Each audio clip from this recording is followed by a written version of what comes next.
2 കൊരിന്തോസ് 2-ാം അധ്യായം. ദുഃഖമുളവാക്കുന്ന മറ്റൊരു സന്ദർശനം വേണ്ട എന്ന് ഞാൻ തീർച്ചയാക്കി. ഞാൻ നിങ്ങളെ ദുഃഖിപ്പിക്കുന്നെങ്കിൽ ഞാൻ ദുഃഖിപ്പിച്ചവരല്ലാതെ മറ്റാരാണ് എന്നെ സന്തോഷിപ്പിക്കുവാനുള്ളത്?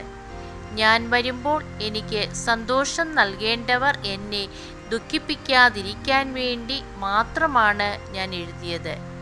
എൻ്റെ സന്തോഷം നിങ്ങൾ ഓരോരുത്തരുടെയും സന്തോഷമായിരിക്കുമെന്ന് നിങ്ങളെപ്പറ്റി എനിക്ക് ഉറപ്പുണ്ടായിരുന്നു.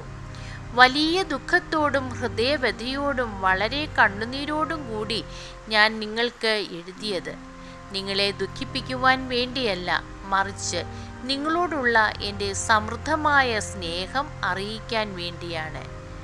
അപരാധിക്ക് മാപ്പ്. ദുഃഖമുളവാക്കിയവൻ എന്നെയല്ല ദുഃഖിപ്പിച്ചത്. ഒരു പരിധിവരെ ഞാൻ മയപ്പെടുത്തി പറയുകയാണ്, നിങ്ങളെല്ലാവരെയുമാണ്. അങ്ങനെയുള്ളവന് ഭൂരിപക്ഷം പേർ നൽകുന്ന ഈ ശിക്ഷ ധാരാളം മതി. അതുകൊണ്ട് അവൻ അഗാധ ദുഃഖത്തിൽ നിബദിക്കാതിരിക്കുന്നതിന് നിങ്ങൾ അവനോട് ക്ഷമിക്കുകയും അവനെ ആശ്വസിപ്പിക്കുകയും ചെയ്യണം. നിങ്ങൾക്ക് അവനോടുള്ള സ്നേഹത്തെക്കുറിച്ച് അവന് ഉറപ്പുവരുത്തണമെന്ന് ഞാൻ അഭ്യർത്ഥിക്കുന്നു. എല്ലാ കാര്യങ്ങളിലും നിങ്ങൾ അനുസരണയുള്ളവരാണോ എന്ന് പരീക്ഷിച്ചറിയുന്നതിന് വേണ്ടിയാണ് ഞാൻ എഴുതിയത്.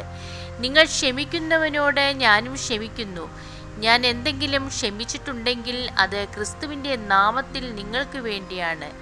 ഇത് സാത്താൻ നമ്മെ കബളിപ്പിക്കാതിരിക്കേണ്ടതിനാണ്. അവൻ്റെ തന്ത്രങ്ങളെപ്പറ്റി നമ്മൾ അജ്ഞരല്ലല്ലോ. ആകുലതയും ആശ്വാസവും. ക്രിസ്തുവിൻ്റെ സുവിശേഷം പ്രസംഗിക്കാൻ ഞാൻ ത്രോവാസിൽ ചെന്നപ്പോൾ കർത്താവിൽ എനിക്കായി ഒരു വാതിൽ തുറക്കപ്പെട്ടു.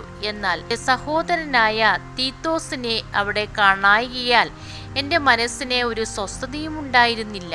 അതിനാൽ ഞാൻ അവിടെയുള്ളവരോട് യാത്ര പറഞ്ഞിട്ട് മക്കദോനിയയിലേക്ക് പോയി.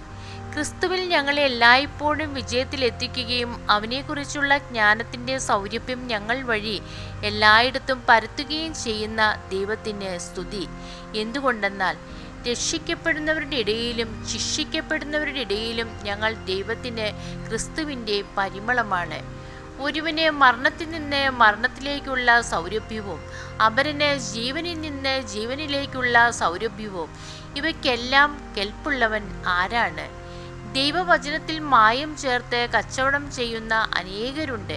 അവരെ പോലെ അല്ല ഞങ്ങൾ, മറിച്ച് ദൈവസന്നിധിയിൽ വിശ്വസ്തരും ദൈവത്താൽ നിയോഗിക്കപ്പെട്ടവരും എന്ന നിലയിൽ ക്രിസ്തുവിൽ ഞങ്ങൾ സംസാരിക്കുന്നു. ദൈവമേ, സ്തുതി അങ്ങേക്ക് യോഗ്യമാകുന്നു.